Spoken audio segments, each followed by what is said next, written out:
नमस्कार दोस्तों एवं प्यारे विद्यार्थियों, मैं पोखरराम बामणिया आप सबका पुनः एक बार इस YouTube चैनल के ऊपर स्वागत अभिनंदन करता हूं।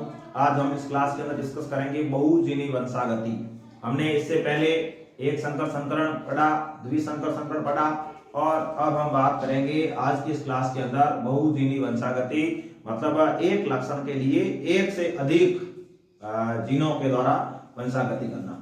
बहुजीन, बहु का मतलब अधिक, दो या दो से अधिक जीन यदि एक लक्षण को प्रभावित करते हैं तो इसको बहुजीनी वंशागति कहा जाता है। इसको मात्रात्मक वंशागति कहा जाता है या पॉलीजेनिक इनहेरिटेंस भी कहा जाता है।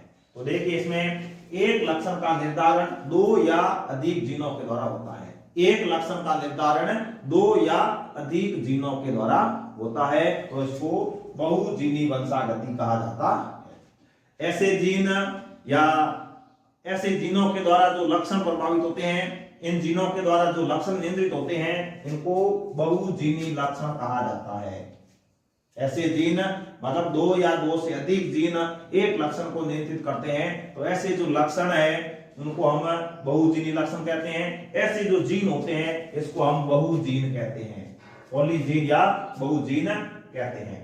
बहुजीन लक्षण की वंशागति जब भी होगी उसमें प्रत्येक युग्म विकल्पी का योगदान होगा। ये तो हम बात करते ही हैं, कितने ही जीन हो उसके जितने भी युग्म विकल्पी है, जब युग्मकों का निर्माण होगा तब उसमें एक एक युग्म विकल्पी हर युग्मक के अंदर आता है। इसका मतलब ये हुआ कि जो युग्म विकल्पी है वो इसमें योगदान देते हैं, युग्मक निर्माण के दौरान वो अलग होकर आते हैं। सर्वप्रथम इसका अध्ययन है वो कॉलर-यूटर नामक वैज्ञानिक ने किया। सर्वप्रथम इस बहुजीनी वंशागति का अध्ययन है वो कॉलर-यूटर नामक वैज्ञानिक ने टोबैको नामक पौधे में किया या तंबाकू के पौधे के अंदर किया। अन्य यदि हम उसके उदाहरण की बात करते हैं तो गेहूं का जो दाना है, गेहूं के दाने के रंग की वंशागति, ये इसका उदाहरण है। इसके अलावा मानव त्वचा के रंग की वंशागति, त्वचा का रंग कैसा होगा उसकी वंशागति भी बहुजीनी वंशागति होती है।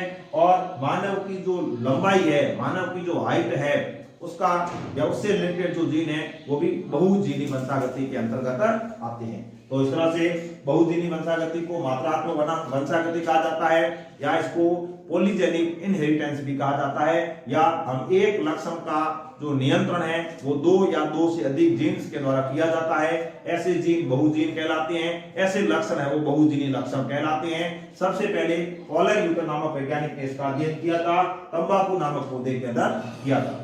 अब ऐसे जीन जब इनसे युग्म बनेंगे तो ये युग्म विकल्पी स्वतंत्र रूप से युग्मकों के अंदर जाते हैं और नई जो संतान होगी उसमें ये अपना लक्षण प्रकट करते हैं। उदाहरण हो गए गेहूं के दाने का रंग, मानव की त्वचा का रंग और मनुष्य की जो हाइट है या उसकी लंबाई है, ये सभी है वो बहुजीनी वंशागति के अंतर्गत आते हैं। धन्यवाद।